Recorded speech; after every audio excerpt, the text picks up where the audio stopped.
sa Shinagawa. Tapos sa Shinagawa, mag-change kami ng train. Shinkansen train to Kyoto.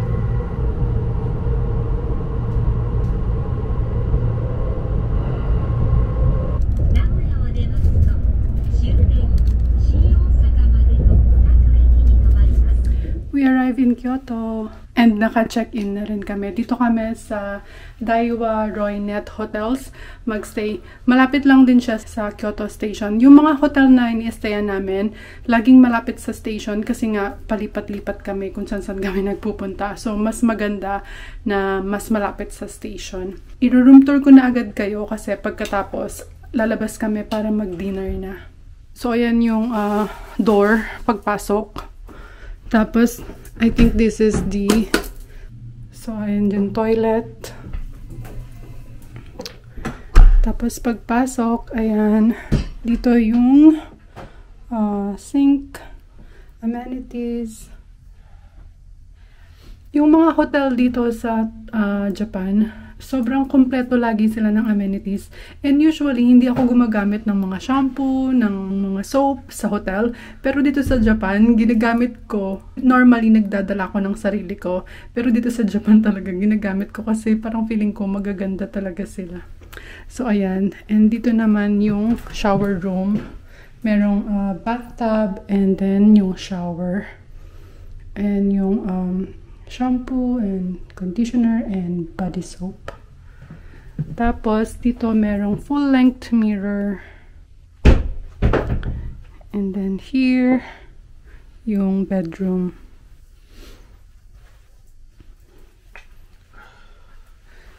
Ayan, merong fridge. And then yung, yan. Oopsie. And then, merong maliit na storage, hair dryer. And then, yung view, street view. Chargers. Yeah. Ayan, yung view namin. Dito kami magstay for 3 nights. Akala ko, I thought we're staying in Kyoto for 2 nights only. So, ayan, 3 nights kami dito sa Kyoto. And, yeah, let's go. Magdi-dinner na kami.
Second day in Kyoto, paalis na kami, sightseeing ulit.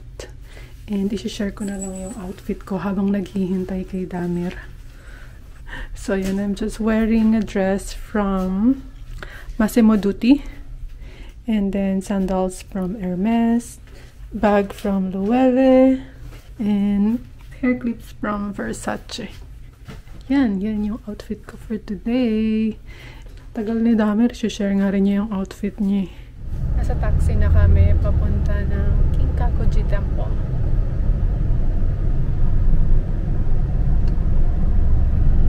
Oh, this is the castle in Jojo. Yung Kyoto Castle yun, pupuntahan namin siya later kasi mas malapit naman siya. Or baka bukas na lang, mas malapit siya sa hotel namin. You guys love your trucks, right? Here you go, look at the rock. I've never seen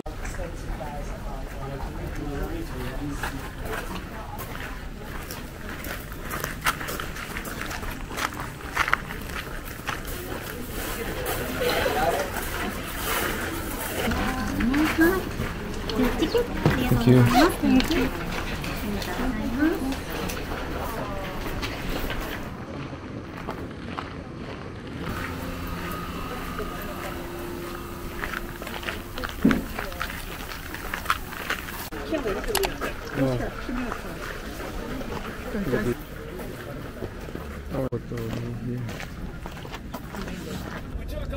Tapos na kami sa Kinkakuji Temple.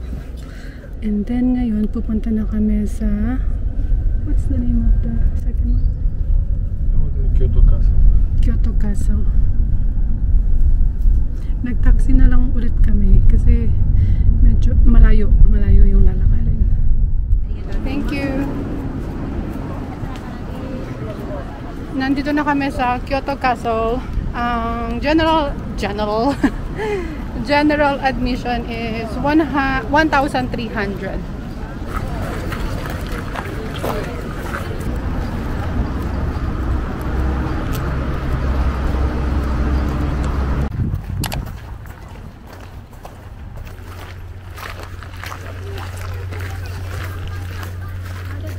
Tapos na kami sa castle. What's the name of it? Nijojo Castle. Bawal mag-video and photos sa loob, kaya walang video. Pero sobrang ganda. Sobrang ganda ng mga walls and ceilings. Pero hindi na siya original kasi nasa museum na yung mga original. Pero still maganda. Dito kami ngayon sa garden part.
Origami.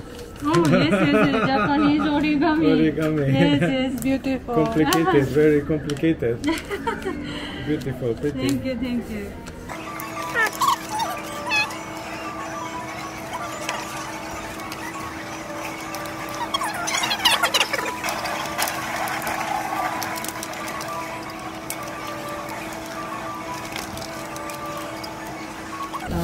Arigatou gozaimasu.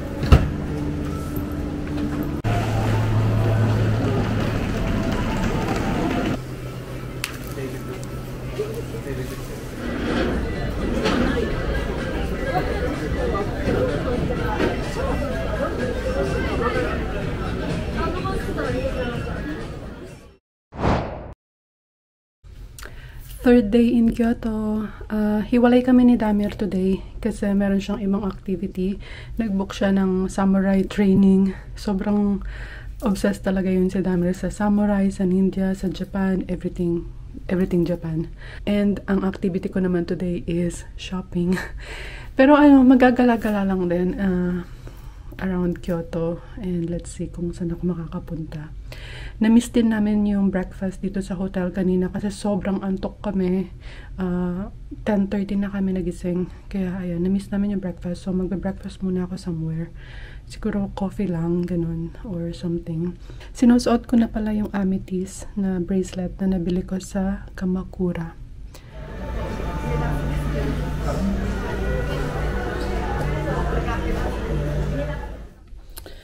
Nasa hotel na ulit ako. Wala pa si Damir. 2:30 na.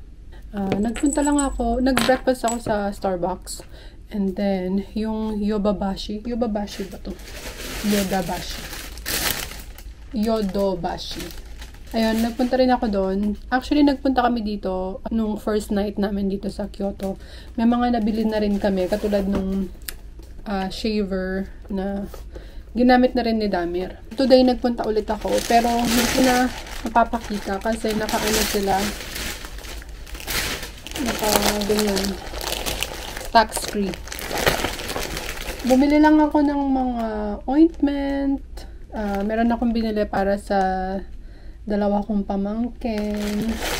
Tapos, salon pass, mascara, markers para sa work, pampasalubong. Tapos, nagpunta ulit ako sa Onitsuka, pero wala akong nagustuhan. Or, tinatamad kasi kung magsukat-sukat. Nagpunta rin pala kami kagabi sa Don Quixote. Pero, again, hindi ko mapapakita kasi naka-sealed siya. Hindi ko alam kung pupunta ako ng Don Quixote next or dun sa mismong shopping street. Kanina ko pa ito hinahanap. Finally, nakita ko.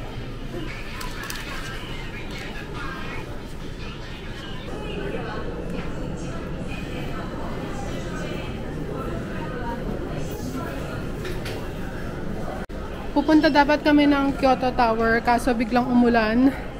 So, ayan, shopping na naman. Binilan ako ni Damir ng watch. Kasi gusto kong bumili ng Seiko watch kasi nga, made in Japan. Meron naman akong nakita na gusto ko. Binabayaran niya na.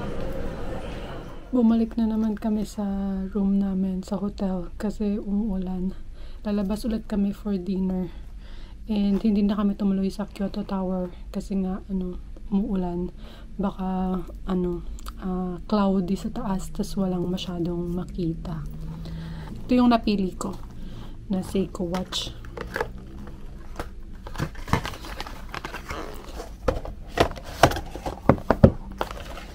Instruction, manual, warranty. So, yan siya. Napili ko is silver. Yan. And pinaano ko na rin. Pina-adjust.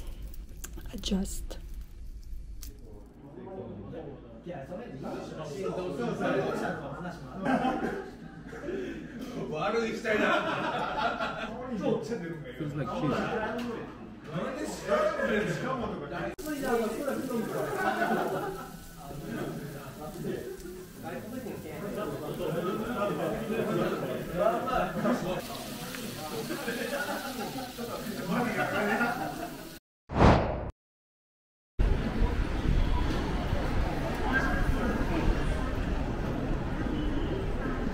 We're going to Nara. Thank you for using JR West.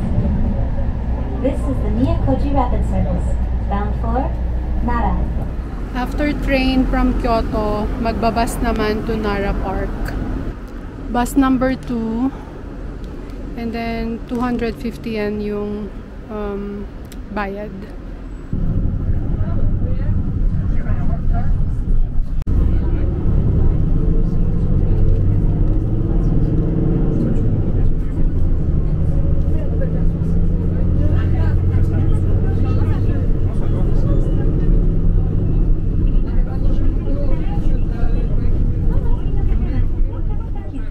Pupunta muna kami sa park bago doon sa mga deer.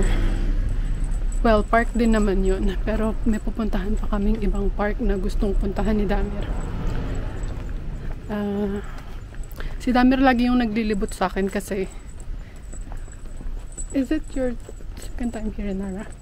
Second time in Nara. Second time in Nara, fourth time in Japan.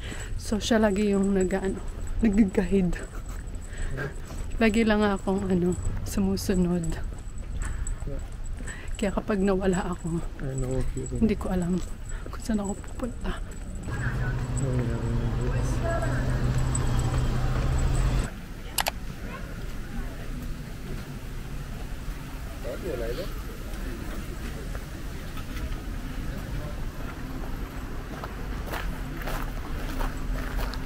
Magla-lunch na lang muna kami kasi hanggang 2 o'clock lang yung lunch dito.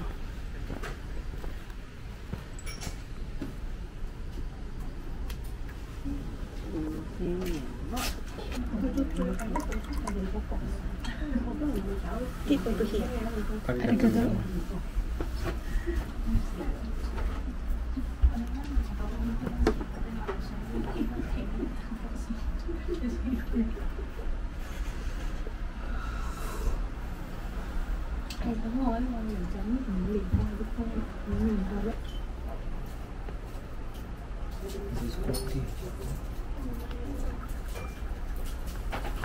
Tapos na kami mag-lunch. Maglilibot na kami ngayon dito sa garden. What's the name of the garden again? Isuyen.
Pabalik na kami ng Kyoto. Kukunin lang namin yung mga suitcase namin and then pupunta na kami ng Osaka.